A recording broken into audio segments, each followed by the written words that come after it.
ہلچل مچے گی اور اس کی طاقت کا سرچشمہ اور مرکز وہ یثرب بنے گا اس نبی کا ساتھ دینے کے لیے، میں ابھی سے وہاں چلا جاتا۔ لہٰذا میں اپنی کتاب میں پڑھتا ہوں ابھی اس نبی کے آنے کا وقت باقی ہے، ابھی وہ یعنی آ تو چکا ہے لیکن ابھی اس نے اپنی نبوت کا اظہار نہیں کیا۔ لہٰذا میں تمہیں یہ کہتا ہوں عبد المطلب، اس بچے کا بہت خیال رکھنا، اور اگر مجھے اس بات کا پتہ ہوتا کہ وہ نبی پاک صلی اللہ علیہ وسلم ابھی سے مدینے کے اندر آ جائے گا تو میں اپنی ساری طاقت کے ساتھ اس کے دفاعی انتظامات کرنے کے لیے میں بھی یثرب پہنچ جاتا۔ لہٰذا میں یہ ڈرتا ہوں کہ ایسے نہ ہو کہ میں اس کا اعلان کر دوں اپنی چھپی ہوئی کتابوں میں جو میں نے پایا ہے، اگر میں نے وہ لوگوں کے سامنے بیان کر دیا تو خود اس بچے کے لیے بھی مسئلہ بنے گا اور میرے لیے بھی مسئلہ بنے گا۔ اگر مجھے اس کا ڈر نہ ہوتا تو میں عربوں کے سامنے اس نبی کی سربلندی، اس کے اونچے مرتبے کی داستانیں ابھی سے شروع کر دیتا۔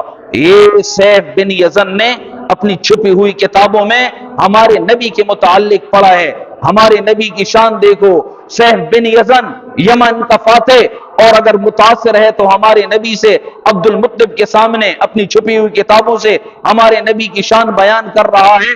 تو عبد المطلب کے ساتھیوں کو کہا، فرمایا عبد المطلب سے کہ ابھی یہ بات اپنے دوستوں کو مت بتانا۔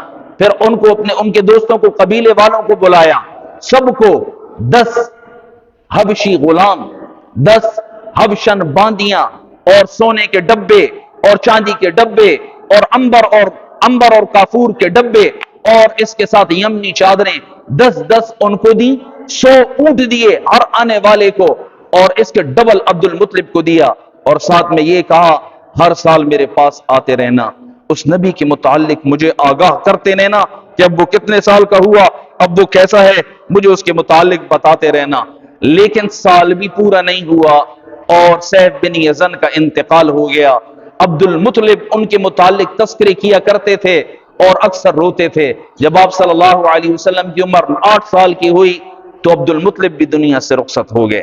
اللہ کے نبی فرماتے تھے، مجھے بھی یاد ہے میں اپنے دادے کے جنازے کی چارپائی کے پیچھے کھڑا تھا اور میں رو رہا تھا کہ ماں بھی گئی، باپ بھی گیا، ایک دادا تھا وہ بھی گیا، میں اپنے دادے کے جنازے کے پیچھے رو رو کے بھاگ رہا تھا۔ پھر عبد المطلب کو ان کے دادا قصی کے ساتھ حجون ایک جگہ ہے وہاں دفنا دیا گیا۔ عبد المطلب کو بھی اللہ پاک نے اپنے نبی کی برکتیں دکھائیں۔ پھر آپ کی پرورش ابو طالب حضرت علی کے باپ نے کی تو ان کو بھی اللہ پاک نے آگے برکتیں دکھائیں۔ اس پر چاہ اللہ نے تو اگلے جمعے کو بات کریں گے۔ اللہ عمل